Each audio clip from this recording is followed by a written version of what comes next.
What the hell are you still doing in this room? Clean up the trash and get your ghetto hands off those folders immediately.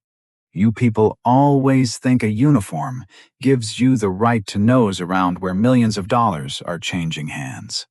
I am sorry, sir. I was just making sure the internal audit drafts were sorted for the board meeting. Sorted? Do not play corporate games with me, boy. Mailroom boys do not analyze complex sovereign debt restructurings. You probably cannot even balance your own checkbook. Now, get out of this penthouse suite before I have building security drag you out by your collar. Julian Vance's hand gripped Marcus's shoulder with a brutal, public force that felt less like an eviction and more like handling a stray animal. Senior partner Sterling's executive assistant walked past the open glass doors, holding a tray of iced espresso. She saw the entire humiliation flash before her eyes. She kept walking. Marcus held a crumpled, water-stained internal memo in his left hand, a memo that explicitly stated the firm was seeking urgent forensic assistance on an unresolvable transaction discrepancy. Nobody looked twice at the skinny 19-year-old black kid in the oversized navy blue courier polo shirt. Inside the main boardroom, 12 senior financial analysts and 3 federal defense attorneys surrounded a leather-bound restructuring ledger worth $450 million. This was an ancient financial matrix of hidden shell company assets, completely impossible to decode. The final mathematical truth was in the hands of the boy they had just publicly degraded. Have you ever completely dismissed a human being's intellectual potential before they even opened their mouth to speak? The armored courier truck arrived at the loading dock at precisely 7:15 in the morning. Marcus slipped through the freight elevator doors while Vance was preoccupied shouting at a logistics manager about a late shipment of legal documents. He followed the voices, sharp, strained, and filled with immense frustration, echoing down the corridor of the 44th floor. The heavy mahogany door of the conference suite stood exactly halfway open. Marcus stopped dead in his tracks in the shadow of the doorway. 12 people crowded around a massive digital display screen. Scholars of Wall Street finance in $3,000 bespoke suits. 3 faces from London and Tokyo flickered on the high-definition video screens. Everyone was staring at a single column of forensic transaction logs under the stark glare of the fluorescent lighting. The ledger looked chaotic, dark, filled with nested offshore accounts and encrypted mathematical algorithms that seemed to dance aggressively on the monitor. We have exactly 48 hours before the SEC Enforcement Division arrives at this office. The woman speaking had sharp silver hair and severe exhaustion etched into the lines around her dark eyes. This was Senior Managing Partner Eleanor Sterling. Her voice carried the devastating weight of someone who had completely stopped sleeping 3 weeks ago. This single sovereign debt contract determines the survival of a $450 million hedge fund investment. A younger junior partner, an expensive platinum Rolex gleaming under the spotlight, leaned closer to the monitor. Eleanor, the transaction routing numbers do not match any known Federal Reserve transaction clearing protocols we have cataloged in the system. I can see that clearly, Julian. Her jaw tightened to a razor-thin line. On the largest video screen, a forensic accounting expert with thick glasses spoke from Chicago. Dr. Bradford Lowe. Eleanor, I have run this data matrix through every single quantitative software database available in North America. The accounting syntax is completely irregular. It is as if they invented their own private commercial shorthand to hide the money trail. Another voice crackled from the London feed. Could be a complete fabrication. It is not a fabrication. Eleanor's cold tone abruptly ended that discussion. The wire transfers date back to a specific mid-90s liquidation. We have confirmed the funds exist. We just cannot track which shell company holds the primary lien. An absolute, suffocating silence filled the room. The kind of terrifying silence that costs entire careers and ends empires. Marcus's eyes moved slowly across the digital screen. His lips moved silently, reading. The chaotic numbers made sense, perfect mathematical sense, like reading his own name on a page. It was not a standard accounting matrix. It was a highly specialized municipal bond structure mixed with legacy offshore maritime legal abbreviations. The exact kind of hidden financial architecture corrupt shipping merchants used along the Caribbean trade routes in the late 20th century. He had read about this exact transaction structure in a rare tax law manual 3 years ago, page 182. He could still see the faded text in his mind. Chloe, the executive assistant, glanced toward the heavy mahogany door. She saw him standing there. Security. Her voice cut through the tense room like a knife. There is someone. Marcus did not hesitate. The words just came out of his mouth. It is not an offshore routing error. It is a dual-tier municipal structure hidden inside a maritime legal shorthand. Every single head in that room turned instantly. They saw a skinny black kid in a stained mailroom uniform, 19 years old, standing in a room where his social status dictated he absolutely did not belong. The room went dead silent. Not the comfortable silence of corporate thinking.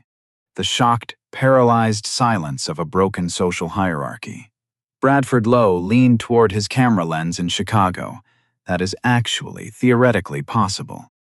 But that is a random guess from someone who his eyes traveled up and down Marcus's frame. The worn-out sneakers, the too big polo shirt, the way the kid stood like he was ready to face a firing squad.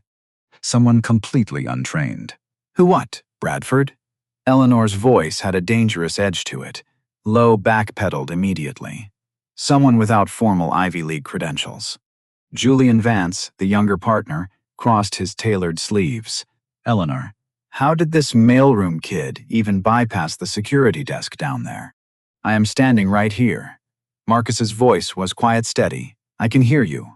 Eleanor turned around slowly. Her sharp eyes met Marcus's. Assessing, cold, but not entirely dismissive. How old are you, son? 19, Mom. Murmurs rippled through the 12 analysts. Someone laughed in the back. A cruel, condescending laugh. 19? Julian repeated with a sneer. This is what we are doing now, Eleanor, listening to teenagers off the street who empty our trash bins. Where did you learn about maritime trade structures and dual-tier municipal bonds? Eleanor ignored Julian completely. Marcus shifted his weight from one worn shoe to the other. I read about it, in a book. Which book? Lawson's Comparative Analysis of Sovereign Debt Deflection. The city library kept it in the restricted reference basement. Eleanor's eyebrows shot up. That text was doctoral level. Dense. Most corporate lawyers struggled to comprehend its logic. You read Lawson? Yes, Mom. The entire book? Yes, Mom. Another senior partner, an older woman with sharp pearl earrings and a cold expression, shook her head in pure disbelief. Eleanor, this is absolutely absurd. We are wasting critical executive hours on a complete farce. But Eleanor kept her focus locked entirely on Marcus. Can you actually read the underlying structural data of this document? Julian Vance stepped forward, his leather shoes clicking sharply on the polished marble floor. Eleanor, we cannot seriously allow a low-level manual worker to touch federal evidence. I asked him a direct question, Julian. Her cutting tone could have frozen water instantly. Marcus, can you decipher this transaction log? Marcus's hand trembled slightly as he slowly approached the glass-encased digital command table. The sterile scent of the boardroom hit him immediately. Expensive cologne, fresh printing toner, the invisible aroma of absolute financial power. His worn-out sneakers squeaked loudly against the pristine marble. Too loud. Everyone in the room heard the sound clearly. The other analysts stepped back in unison, creating a physical distance between themselves and the boy, as if he carried an infectious disease. His long finger hovered over the high-definition glass display. being exceptionally careful not to leave a fingerprint on the surface. Line 14. His voice was barely above a sharp whisper. It says, between the Clearinghouse of Maritime Commerce and the primary legal trustees of Apex Logistics. Dr. Bradford Lowe started typing frantically on his mechanical keyboard in Chicago. Wait. Stop. His face went completely pale on the video monitor. The hidden subclause we already verified through 3 separate audits the primary trustee's name. He is right. How on earth is he right? A younger female analyst pulled up the archived corporate charter texts on her tablet, scrolling through pages of data with immense speed. Marcus continued, speaking without a single break. It is a debt shield agreement. They are using an obsolete, abbreviated numerical syntax. Traders along the Caribbean routing networks used these specific numerical shortcuts to hide taxable interest from federal regulators. See this specific alphanumeric symbol? He pointed directly to a complex mark everyone in the room had assumed was an encrypted software formatting glitch.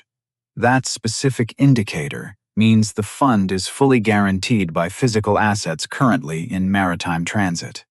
The senior partner with the pearl earrings leaned in closer, studying the tiny digital symbol with intense concentration. Her expression changed completely. My God, that is not a software formatting error at all. Eleanor Sterling removed her designer reading glasses, cleaned them slowly with a silk cloth, put them back on, and looked at the display screen. Then she looked directly at Marcus.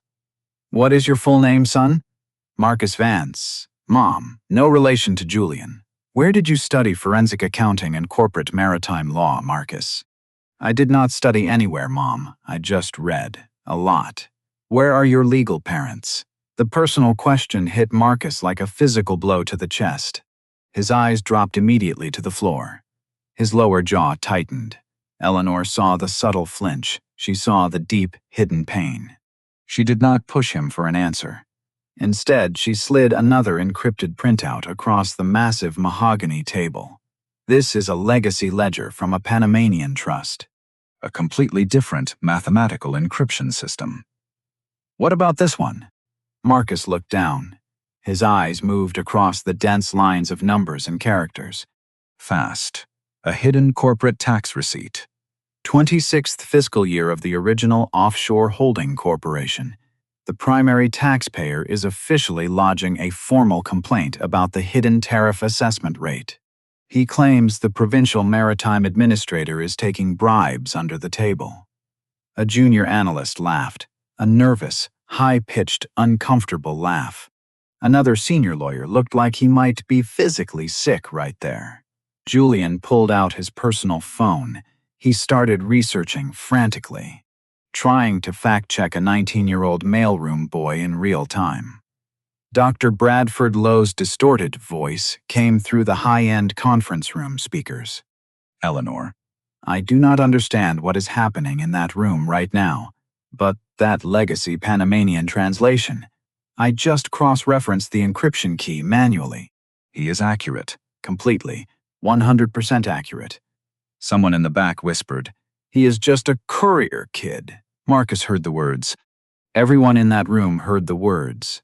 Eleanor's voice cut through the corporate chatter like a razor blade. He is a kid who just accomplished what 12 of our highest-paid Ivy League analysts could not do in 3 weeks. She looked at Marcus. Really looked at him. It was like she was seeing his true human form for the very first time. Where do you sleep at night, Marcus? The heavy question hung in the air. Heavy, uncomfortable, suffocating. Marcus did not answer. He did not need to answer. Everyone in that luxury boardroom suddenly understood why his uniform polo shirt was 2 sizes too big. They understood why his sneakers were completely worn through to the soles. They understood exactly why he had been waiting on the dark loading dock at the crack of dawn. Eleanor asked the single question everyone was desperately trying to avoid. Where do you sleep, Marcus? The simple words pulled his mind backward. 3 long years, to the time when his chaotic life still made absolute sense. The public library on 42nd Street. That was where his universe began. Marcus was 16 when his mother passed away. Aggressive leukemia. Fast. Exactly 3 months from the initial diagnosis to the quiet funeral. His father was already completely out of the picture. Sentenced to a 10-year term in a maximum security federal facility for a financial crime he swore he never committed. No successful legal appeals. No wealthy family members to take in a black teenager nobody wanted. Foster care lasted precisely 2 miserable months. The primary foster family was nice enough to him. But their biological son was vicious. And when valuable electronics went missing from the house, everyone automatically believed the foster kid did it. Marcus learned the brutal rules of the world incredibly fast. When you are young, black, desperately poor, and not really theirs, you are always the easiest answer for everything. He ran away into the night. The public library became his sanctuary. Open until 9 o'clock. Warm, completely safe, full of brilliant books that never judged his clothing or his skin color. Mrs. Gable noticed his presence first. The kind librarian in her late 60s who had worked the reference desk for over 30 years. She saw him memorizing dense financial textbooks, entire pages, word for word. You possess hyperlexia, do you not? She did not ask the question loud enough for the other patrons to hear. A photographic memory. Marcus nodded silently. What do you genuinely enjoy reading, Marcus? Everything. But I really love the old legal codes and financial matrix structures. The dead ones. Mrs. Gable's maternal expression softened completely. Why the dead ones, son? Because they cannot judge your background. They just exist on the paper. They are beautiful, orderly, and nobody uses them to tell you that you are not good enough for this world. 27 advanced forensic accounting texts lived in that library's restricted collection. Marcus read them all, some twice. The complex ledger patterns stayed in his head like high-resolution photographs. Perfect recall, Every routing system, every mathematical algorithm, every corporate footnote. Financial structures made sense. They had rules, patterns, ironclad logic, completely unlike the cruel world that took his mother and father, and any chance at a normal life. Then the library closed down. Extensive structural renovations, unexpected city budget cuts. Temporary, the notices said. 6 months. Maybe much more. Marcus lost his only sanctuary. 6 long months of freezing subway platforms, museum steps, and crowded shelter beds when they were available.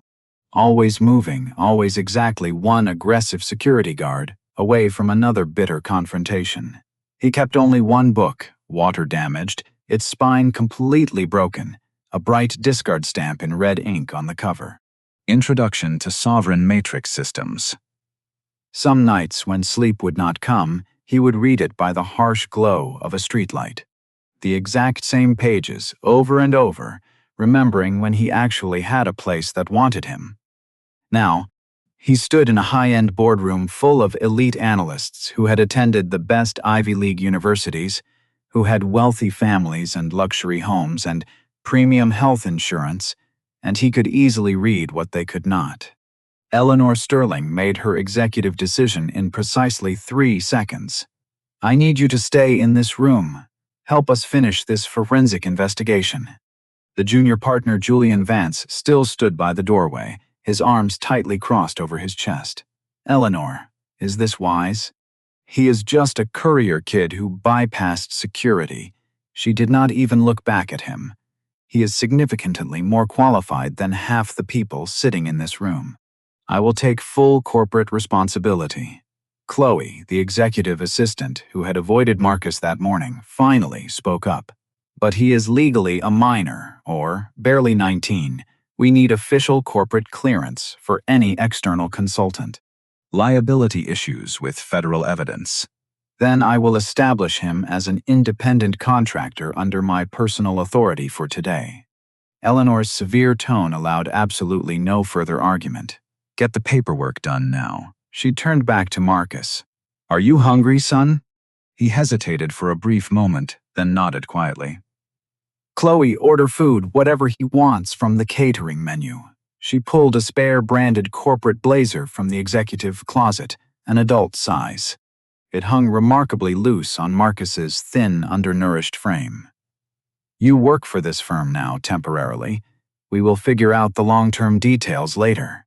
She set a fresh bottle of premium water and a clean notepad directly in front of him, giving him a dedicated space at the mahogany table between two senior analysts who looked exactly like they had just swallowed broken glass. The low hum of the high-definition display monitors filled the absolute silence. Pencils scratched aggressively as wealthy people took notes from a 19-year-old mailroom boy. The utter absurdity of the situation was not lost on anyone in the room. Marcus's voice grew steadier as he read the data line by line.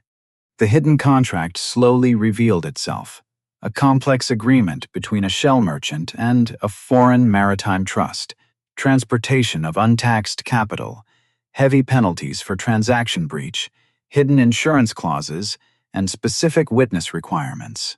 His long finger traced the digital symbols, never touching the glass, just following the numbers like reading a simple bedtime story.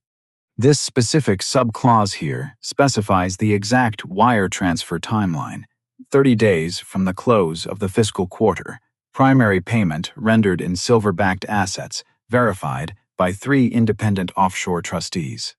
Dr. Bradford Lowe leaned into his camera lens from Chicago. The historical transaction records from the mid-90s fully support this. The maritime trust trade was incredibly common in that specific period. Julian whispered to another senior analyst. Not quiet enough. This is completely embarrassing for the firm. We are trusting our entire corporate survival to a street kid. Eleanor heard the comment clearly. Julian, either contribute meaningfully to this audit or leave the suite immediately. Your choice. Julian went completely silent, but his dark expression said everything. Then Marcus stopped dead. Line 88, a completely different financial script woven into the primary matrix. This section, I need a full minute. What is it? Eleanor asked, leaning forward. An obsolete legacy European tariff code. I have only seen it once in one rare text. Let me. He closed his eyes completely. The entire room watched him, some deeply skeptical, some intensely curious, all completely uncomfortable. Marcus's fingers moved slowly in the air, tracing invisible text lines. His lips moved silently, recalling dense pages he had read years ago in the dark. Exactly 90 seconds passed. It felt like hours to the executives. His eyes snapped open. It is a secondary verification clause. It requires 3 specific signatures from a foreign trade partner. Proves the agreement crossed maritime regulatory boundaries. The senior partner, with the pearl earrings, pulled up historical financial codes on her tablet, scrolling fast. Her eyes widened. European tariff witness protocols were standard for high-value offshore contracts crossing regional jurisdictions in 1994. This is absolutely correct.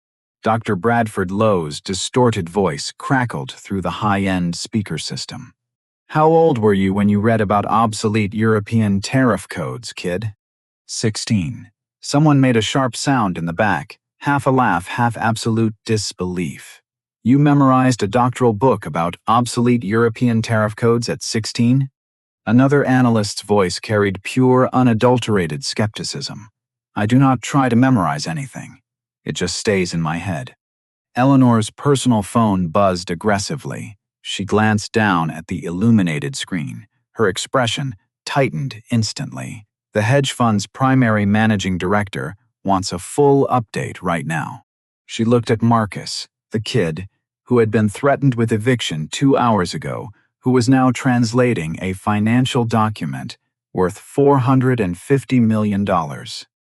I need to tell him something definitive. Are you absolutely certain about this transaction path? Marcus met her sharp eyes directly. Yes, Mom, I am completely certain. She nodded slowly, stood up and smoothed her tailored corporate blazer. Then that is exactly what I will tell him. She walked toward the heavy mahogany door, stopped and turned back to face the table. Do not let anyone in this room make you feel small while I am gone. The door closed behind her with a heavy, final thud. Marcus sat at the head of the massive table, surrounded by elite corporate analysts with decades of practical experience and expensive Ivy League degrees. And they were all completely silent, waiting for a 19-year-old mailroom boy to tell them what came next. The firm's executive boardroom was a vast space of sheer glass and polished leather, offering panoramic city views of the Manhattan skyline and decorated with exceptionally expensive contemporary art. Richard Holloway, the primary managing director of the entire hedge fund, sat at the absolute head of the table. 62 years old, white, wearing a $3,000 bespoke suit, he was a man completely accustomed to absolute corporate control. Your definitive source is a teenage mailroom courier? His booming voice carried pure, unadulterated disbelief and something significantly sharper, disgust. Eleanor, a 19-year-old black kid off the street who empties our trash bins? Eleanor Sterling kept her spine completely straight against the leather chair. My source is someone who can easily read financial and legal matrix structures that your entire highly paid staff cannot decode. The public optics, Eleanor. He leaned back in his executive chair, his fingers steepled under his chin. A child, absolutely no formal credentials, living on the streets or in temporary shelters. What if he is running some kind of elaborate corporate con on us? What if you are being played by a teenager? Played into what, Richard? Eleanor's cold voice went even colder. Accurate forensic accounting translations that have already been verified manually by 3 independent PhD linguists and analysts.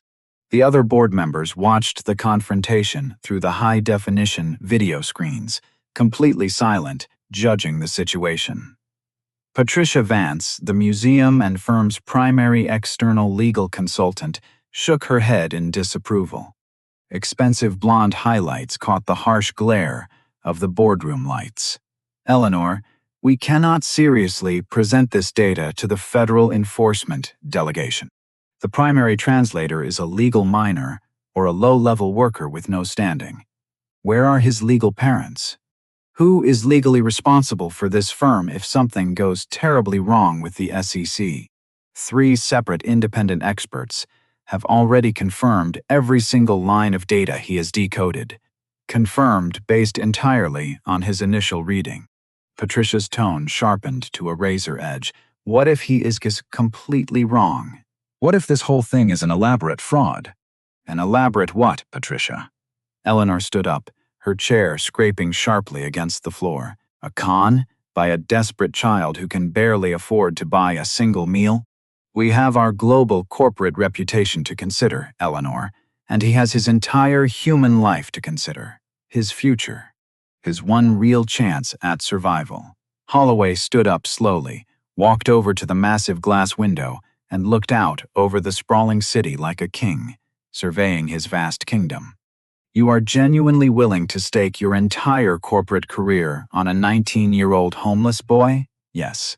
Your executive tenure, your personal reputation, 20 years of hard work in this firm? Yes. For a kid you met at the loading dock this morning? For accuracy, Richard. For the absolute truth. For not letting deep-seated prejudice decide who gets to be brilliant in this society. A suffocating silence stretched across the boardroom, uncomfortable, heavy. Another senior board member spoke up from the video feed, an older man with a distinct Boston accent.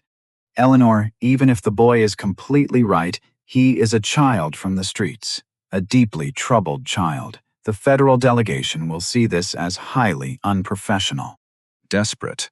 The delegation will see definitive results, Gerald. From a black teenager who was almost evicted from this very building. The brutal words hung heavily in the air. Everyone in that room heard exactly what he did not say aloud. The cruel assumption underneath the statement. Eleanor's jaw tightened to a razor-thin line. Say exactly what you mean, Gerald. I mean, corporate optics matter, Eleanor. Public perception matters immensely to our investors.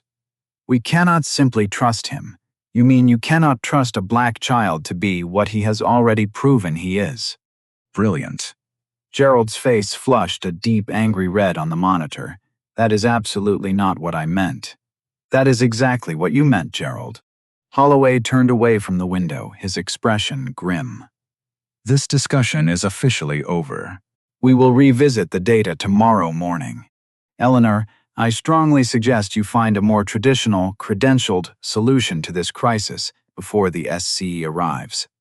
Outside the main boardroom, Marcus sat quietly on a leather bench, close enough to hear the muffled voices, but not the exact words.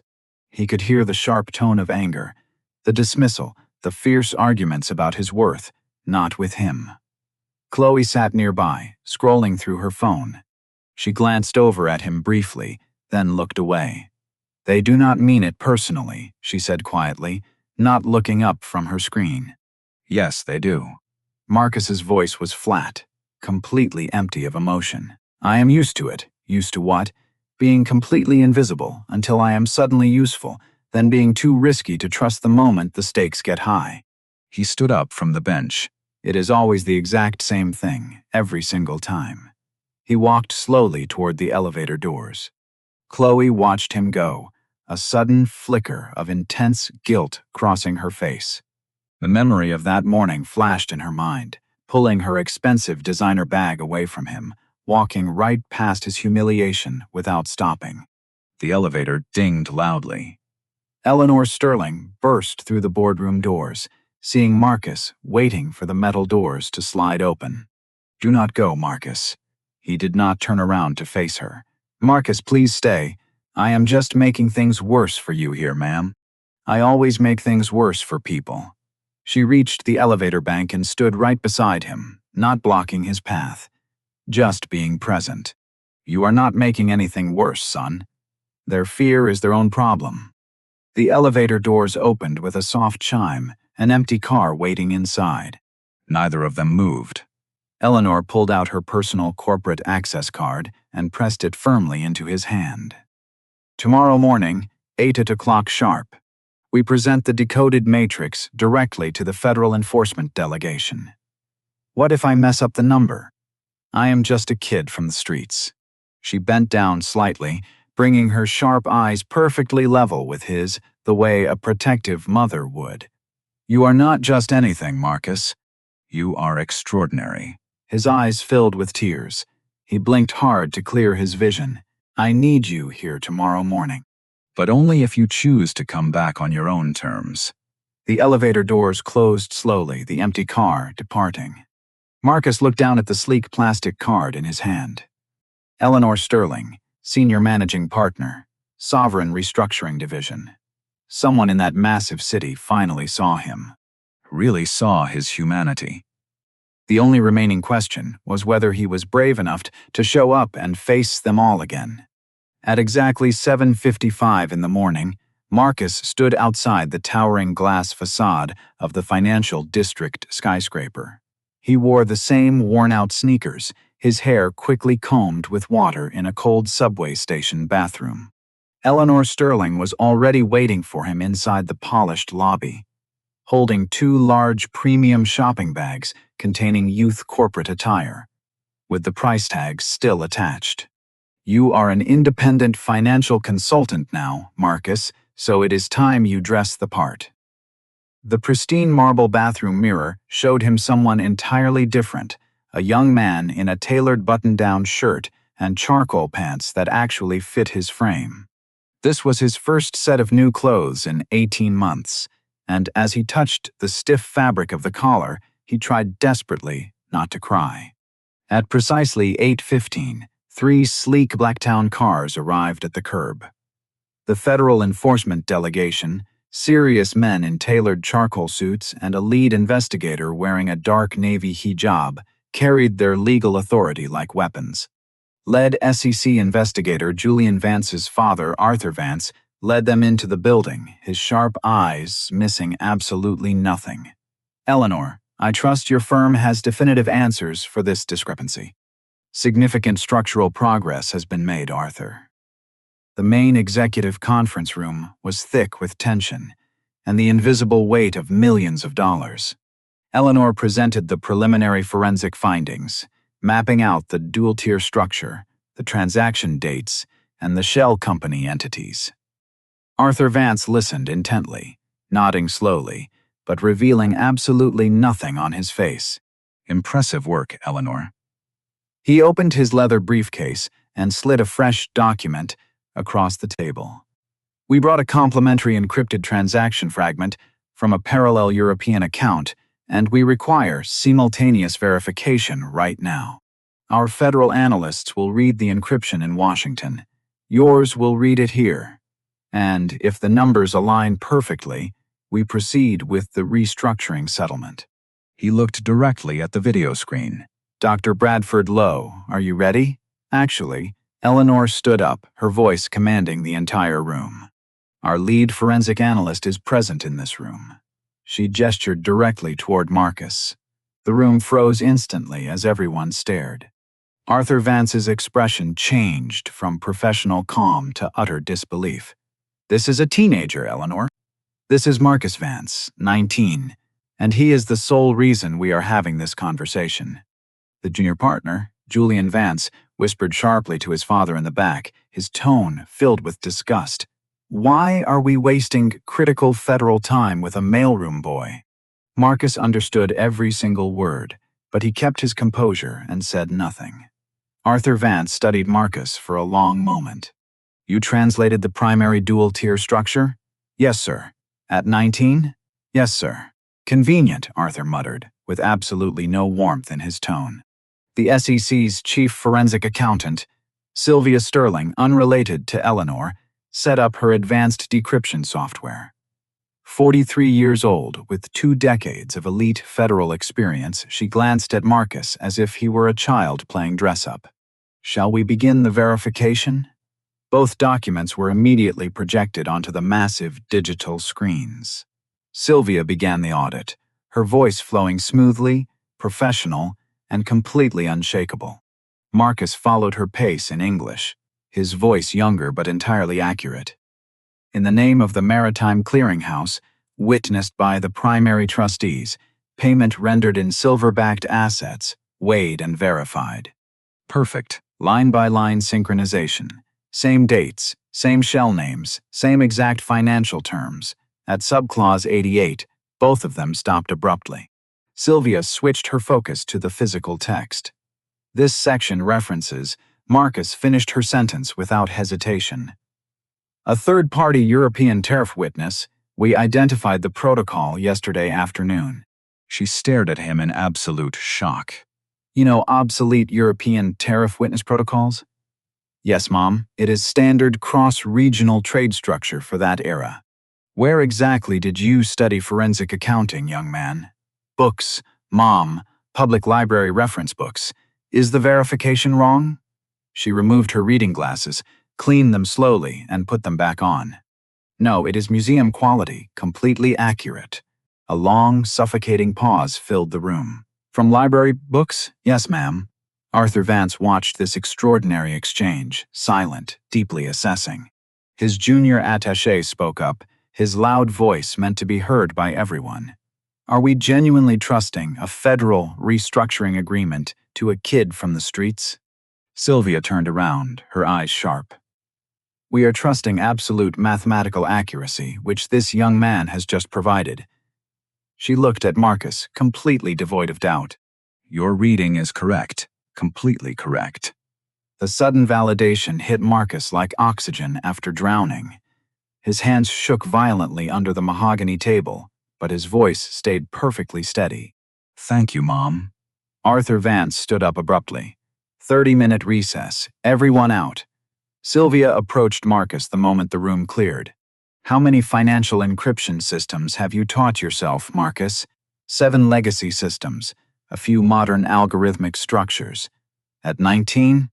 Yes, Mom. She handed him her official business card. Department of Forensic Accounting, Federal Enforcement Division. When you turn 21, contact my office directly for formal corporate sponsorship. She paused, looking at him. Colleague to colleague. That single word, colleague. Nobody had ever called him that in his entire life. The federal delegation returned from the recess, their faces completely unreadable. Arthur Vance took his seat. We need immediate clarification on the primary translator's formal credentials. An absolute silence fell over the room, heavy, waiting for a mistake. Eleanor stood up, her spine straight. Marcus is 19 years old. He has no formal Ivy League degree and no school record for the past 18 months. Hedge fund director Holloway went completely pale. Eleanor, stop. She continued anyway, her voice growing louder, filling the room. What he does have is a photographic memory and a mathematical gift that 3 major universities completely missed. He has been homeless for 6 months, taught himself 7 financial structures in a public library, and he is the only reason this hedge fund is surviving today. Arthur Vance turned his gaze back to Marcus. You taught yourself? No elite tutors? Yes, sir. At 19, you read maritime shorthand, legacy Panamanian law, and dual-tier bonds? And quantitative matrix systems, sir. The federal investigators exchanged quick glances, whispering among themselves.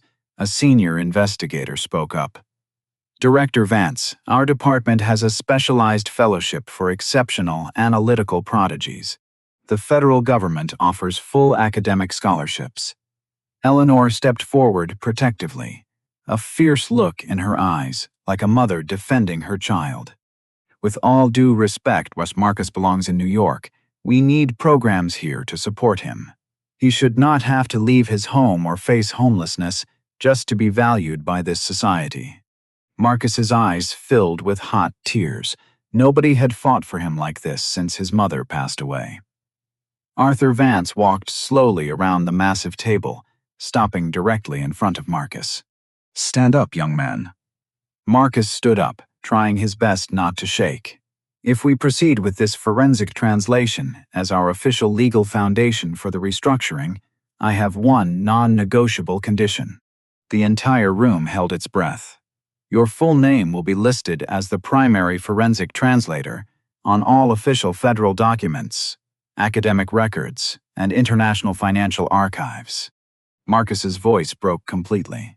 Sir? At 19, you have accomplished what senior partners twice your age could not touch. That deserves absolute federal recognition. He extended his hand, formal, official. They shook. Arthur Vance turned his gaze directly toward the hedge fund director.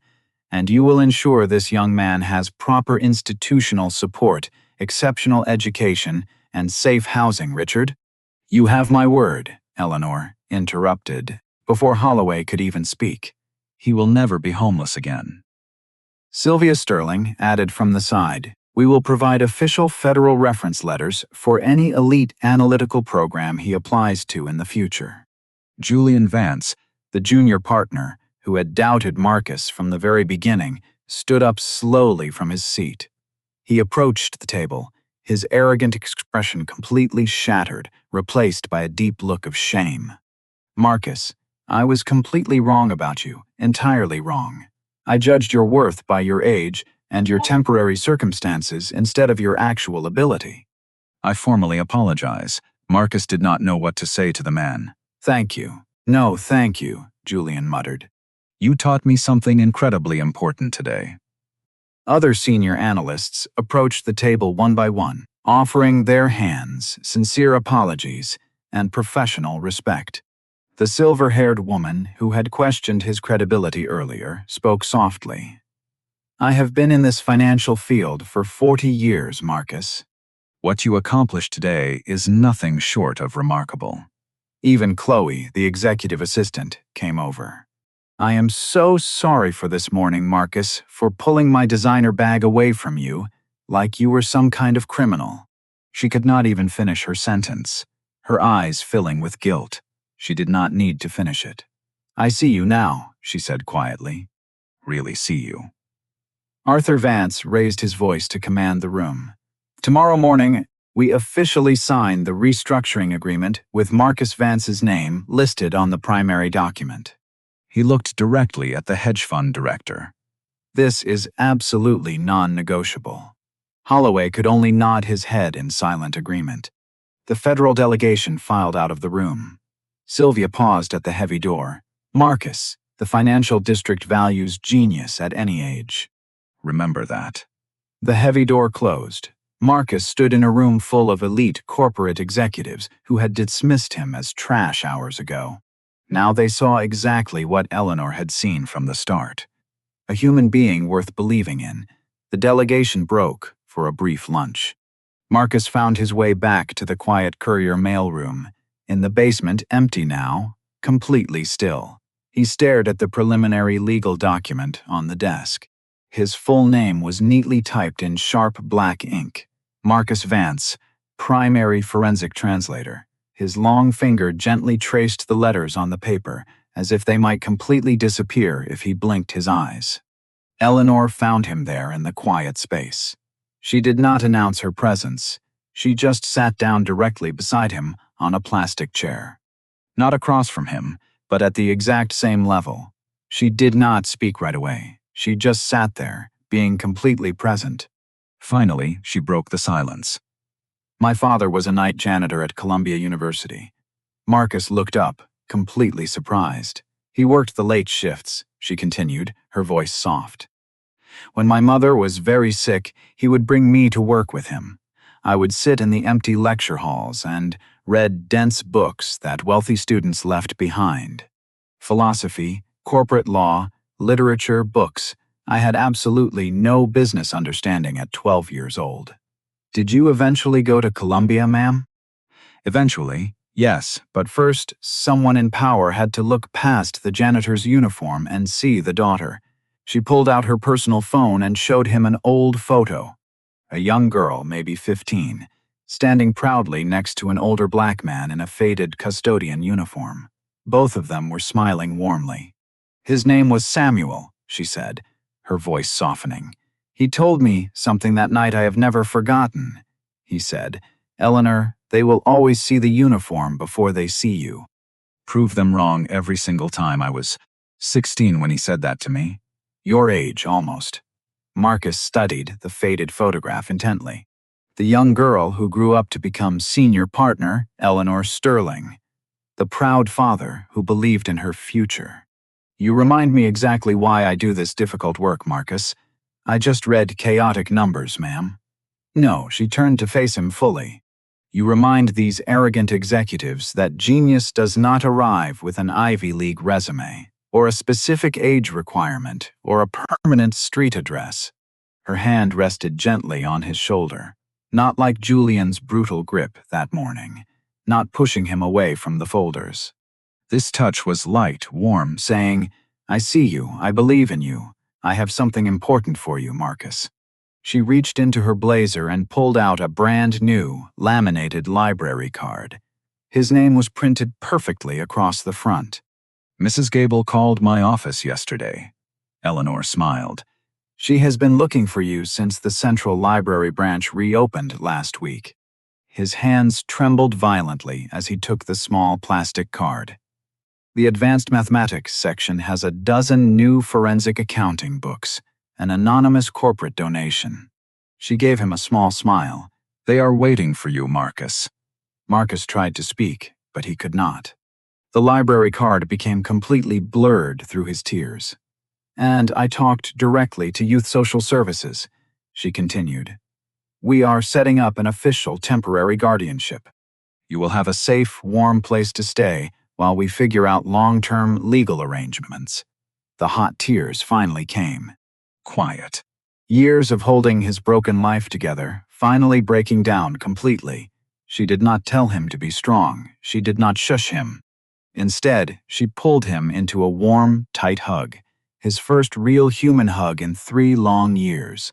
He sobbed quietly into her shoulder, letting go of all the fear, all the freezing nights sleeping on concrete steps, all the times he had been treated as completely invisible. Someone finally cared enough to see him, to fight for him, to give him back the dignity the world had stolen.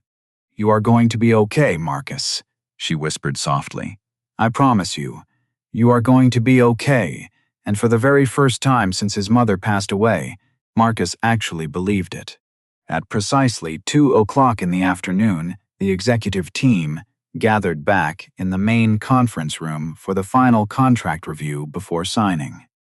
The federal legal teams, the hedge fund staff, and the international analysts on the video screens were all present. The energy in the room was entirely different now, cautiously optimistic. Then the senior SEC legal expert spoke up, an older man with a gray beard and thick reading glasses.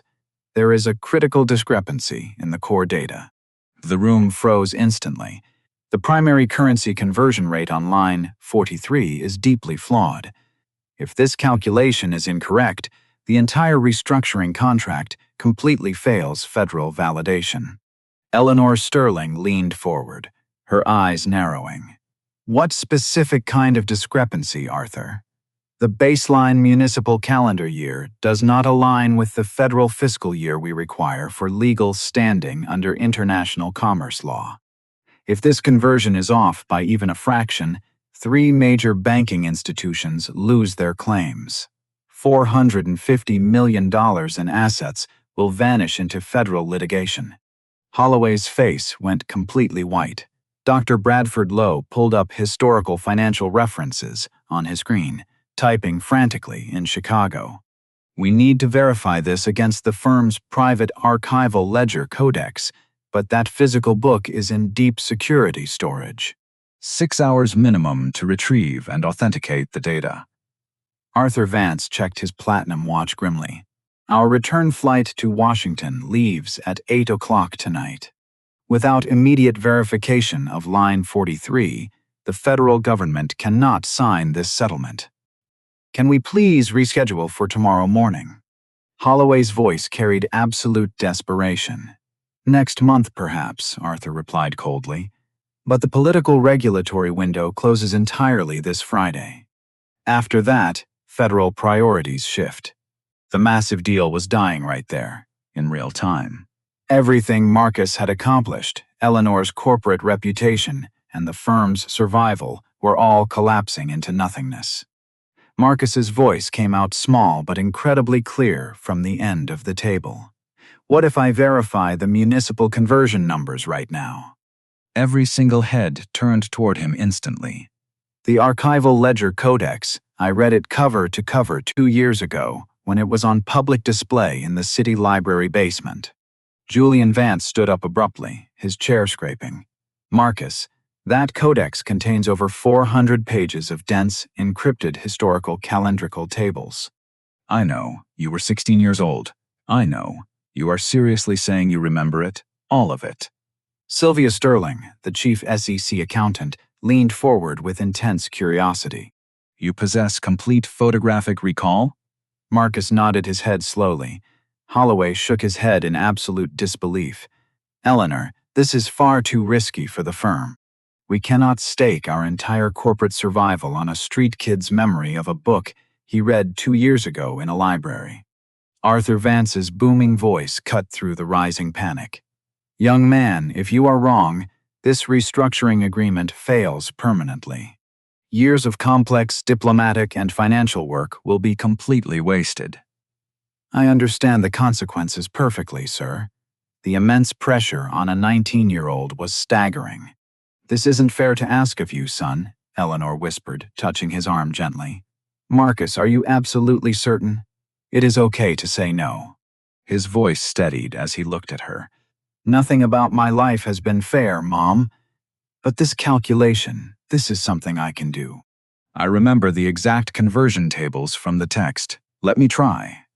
Eleanor looked into his eyes, saw the absolute determination, and nodded. Do it.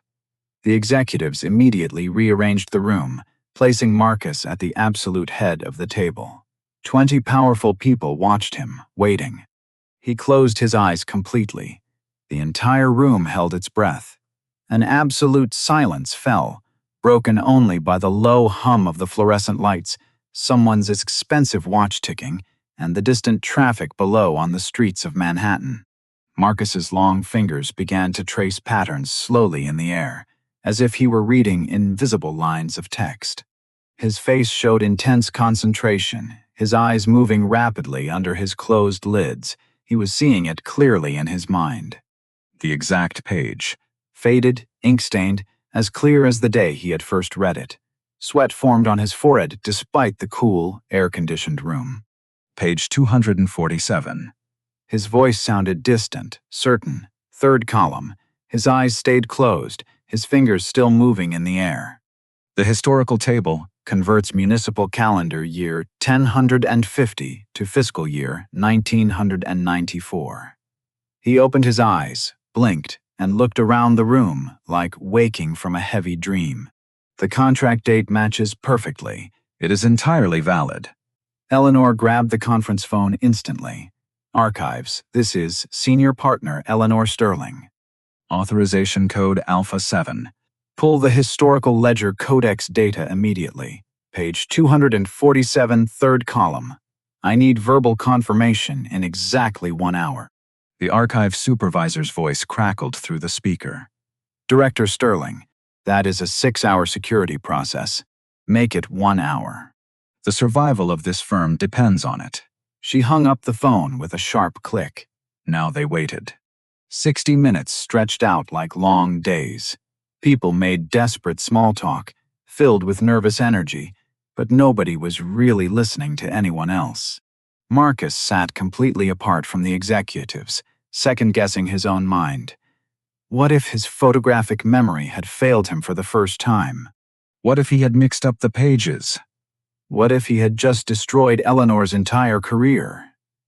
Sylvia Sterling approached him quietly, sitting down in the empty chair beside him. How many reference books have you memorized, Marcus? I don't know, ma'am. I don't try to memorize them. It just stays. Have you ever been formally tested for this? No, ma'am. No one to take me. No health insurance. She exchanged a deep look with Arthur Vance across the room. Something profound passed between them, a look of understanding and recognition. Marcus, regardless of what happens with the archives today, you possess an extraordinary human gift. What if I am wrong, ma'am? Then you are wrong. But you were brave enough to stand up and try when everyone else was paralyzed. 45 minutes passed. The conference room felt smaller, hotter. Julian paced the floor. Holloway checked his phone every 30 seconds. Dr. Bradford Lowe stared at his monitor from Chicago. 58 minutes. The conference phone rang loudly. Eleanor grabbed it, instantly putting it on speakerphone. The archivist's voice came through, slightly breathless. Page 247, third column confirmed. Municipal calendar year 1050 corresponds perfectly to fiscal year 1994. The child was absolutely correct. The room erupted into chaos. Voices overlapped in pure relief, absolute disbelief, and amazement. Marcus dropped his head into his hands. Arthur Vance stood up, walked deliberately over to Marcus, and extended his hand. Young man, you have one of the most remarkable analytical minds I have ever encountered, and I have taught finance across 2 continents. They shook hands firmly. Have you ever considered advanced academic study under federal sponsorship, Marcus? Arthur Vance asked, his eyes filled with immense respect. The government has specialized training programs, full scholarships, housing, and career placement. Eleanor Sterling stepped in immediately, gentle but firm. He has exceptional options right here in New York, Arthur. I will personally make certain of that. Arthur Vance nodded slowly, real respect in his eyes. Then America is incredibly fortunate to have him. The federal delegation gathered their legal materials, preparing to leave the 44th floor, promising to return for the formal signing ceremony the following morning. But Marcus could not stay in that boardroom any longer. The heavy adrenaline draining from his body left him shaking violently, completely empty of energy. He excused himself quietly and found his way to the private archives on the 35th floor, the quiet space he had walked past dozens of times when he was just an invisible courier. He sat down directly on the floor, his back pressed against the mahogany paneling beneath a historic bronze plaque of the firm's founding principles. The hot tears came fast, A mixture of pure relief, absolute exhaustion, and a terrifying fear he had been holding inside for hours. "I could have been completely wrong," he whispered into the empty room. "I could have easily ruined Eleanor's entire career." Chloe found him there in the dim light.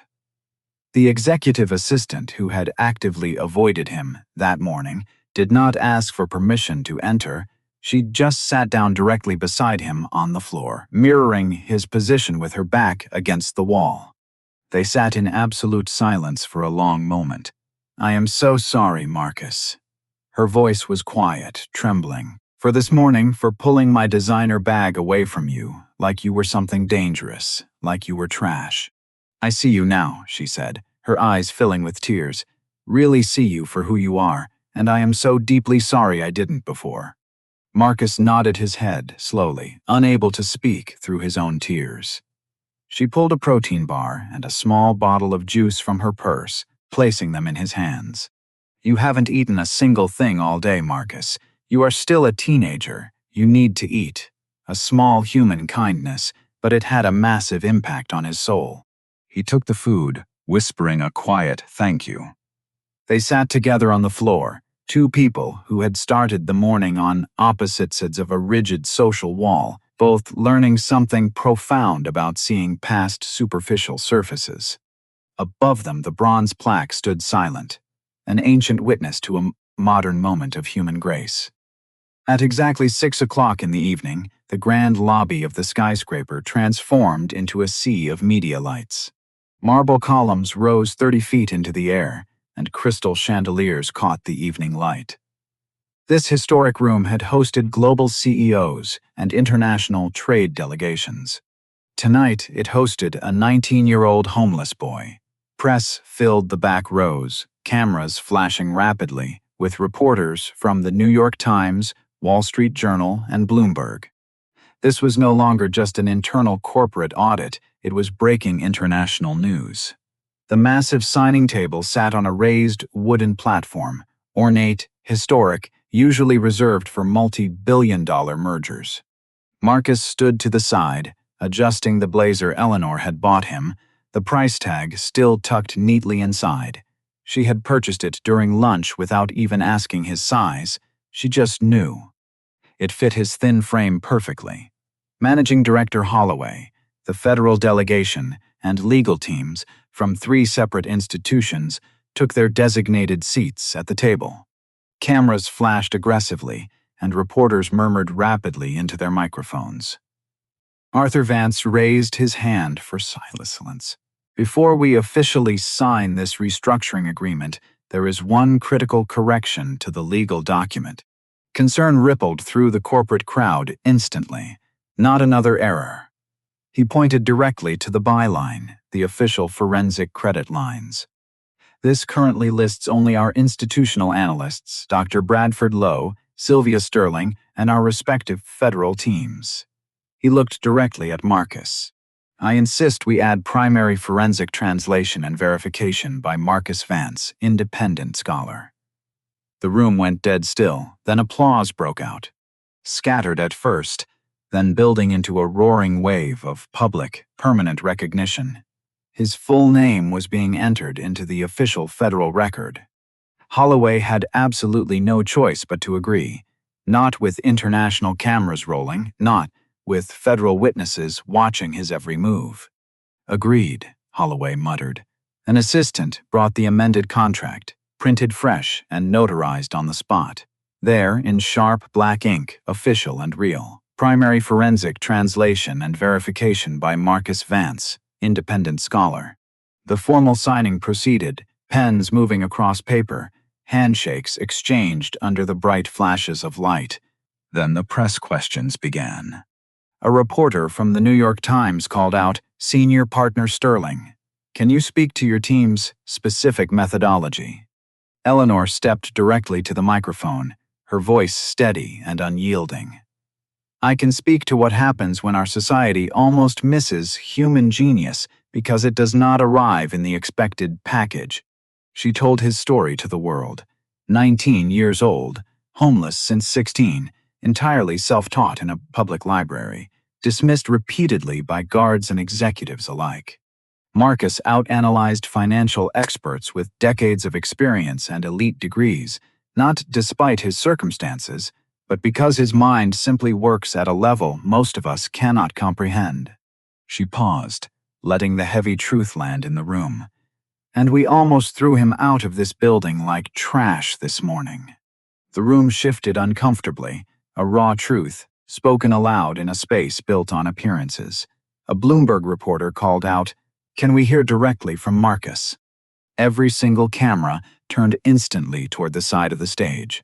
Microphone bones extended like a mechanical wall as Marcus approached the podium like a man walking toward a steep cliff. Terrified, shaking. The heavy metal microphone stood far too tall for him. Someone from the media crew quickly adjusted it down for a teenager. "What do you want the world to know, Marcus?"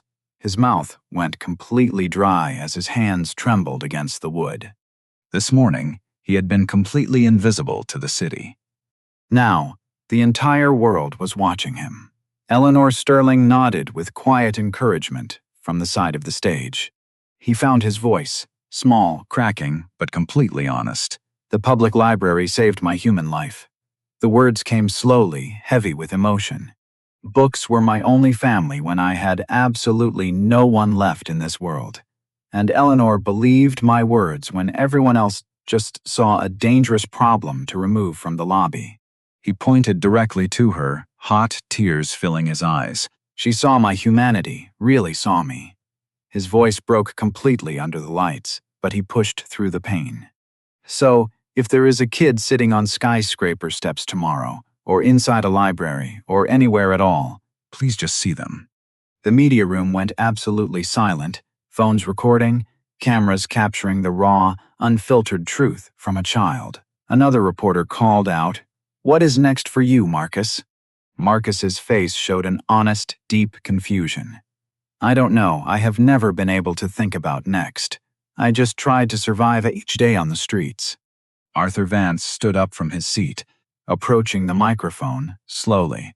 "Perhaps I can help answer that question for the world." After the press left the building, Eleanor brought Marcus up to her private office. Holloway was already waiting there. His arrogant expression was completely changed from this morning, chastened, deeply respectful. "Marcus." The corporate board held an emergency meeting during the signing ceremony. Marcus's stomach dropped instantly, expecting heavy consequences, expecting everything to be taken away from him. They have officially created a permanent position, Youth Financial Analyst in Residence, the first of its kind in this firm. "It is fully yours if you want it." Marcus could not process the words. "I don't have anywhere to live, sir." Holloway interrupted, actually apologetic.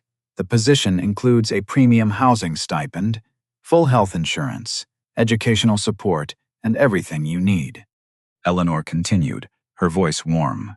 "And I have been officially approved as your temporary legal guardian until we find a permanent placement, or until you turn 21, if you will have me." The entire room spun around him. "Arthur Vance also connected me directly with Columbia University's finance department. They are offering you a full, unrestricted academic scholarship. It starts the exact moment you are ready for university. But first, we are going to help you finish your high school education properly." She leaned forward, making sure he heard every single syllable. "You are not homeless anymore, Marcus. Not unless you choose to be." He could not speak. He could barely breathe. She opened her polished desk drawer, pulling out something official and laminated. A corporate security ID badge. It had his photo from this afternoon, his first official picture in 3 long years. Name, Marcus Vance. Title, Youth Analyst in Residence, Security Clearance, Forensic Research Staff. He took the plastic card with both hands like holding something sacred, fragile. He traced his name with one finger. "Is this real, ma'am? I am not dreaming this." Eleanor's eyes filled with tears. "This is real, Marcus. This is earned. This is yours." He clutched the security badge tightly to his chest, his shoulders shaking as he broke down completely. "Thank you.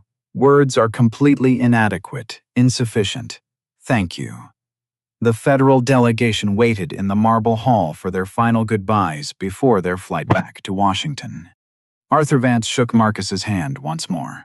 When you are older, visit Washington as a formal scholar. Our forensic archives await your mind. Sylvia Sterling gave him her card. Call my office when you do. We will explore the matrix systems together, colleague to colleague. That word again, colleague. Even Julian Vance approached, the junior partner who had doubted him from the start. Marcus, I judged you by your age and circumstances instead of your actual human ability, and that was deeply wrong of me. He extended his hand in peace. Thank you for teaching me something I should have already known. They shook hands. Marcus gracious beyond his years. Thank you for saying that, sir. No. Thank you for being brave enough to show up today. Late in the evening, the grand building was closing, security making their final rounds. Webb, the security guard from that morning, found Marcus sitting at a desk in the archive lab, reading under a single lamp, surrounded by complex texts. Webb stopped dead in the doorway, remembering his brutal hands on the kid's shoulders, the harsh dismissal, the cruel assumptions. He slowly removed his security cap. I owe you a formal apology, son. Marcus looked up from his page. You were just doing your job, sir. No. Webb stepped inside the room. I was making cruel assumptions, and that is not my job. That is just prejudice wearing a uniform. He extended his rough hand. Welcome to the firm, Mr. Vance. They shook hands, formal, respectful, Marcus's badge clipped to his shirt, catching the warm lamplight. Proof this was not a dream. Webb left the room quietly. Marcus returned to his book. Marcus's story isn't just about one brilliant mathematical mind being discovered in a crisis. It's about how many human minds we actively miss while they are standing right in front of us. Invisible because they are young, because they are homeless, because they do not look like what we expect genius to look like. Right now, today, there is a brilliant child sitting on skyscraper steps, in a library, or on a freezing subway platform, waiting, hoping. Eleanor saw it on the steps, Sylvia saw it in a matrix, Arthur saw it in a verification. What will you see today? Who will you see today? If this story moved your heart, share it. Tag someone who needs to hear that their current circumstances do not define their human worth. Comment below, when were you underestimated because of how you looked? Your next discovery might be the person you almost didn't see. Genius doesn't need credentials, just someone brave enough to look past the uniform.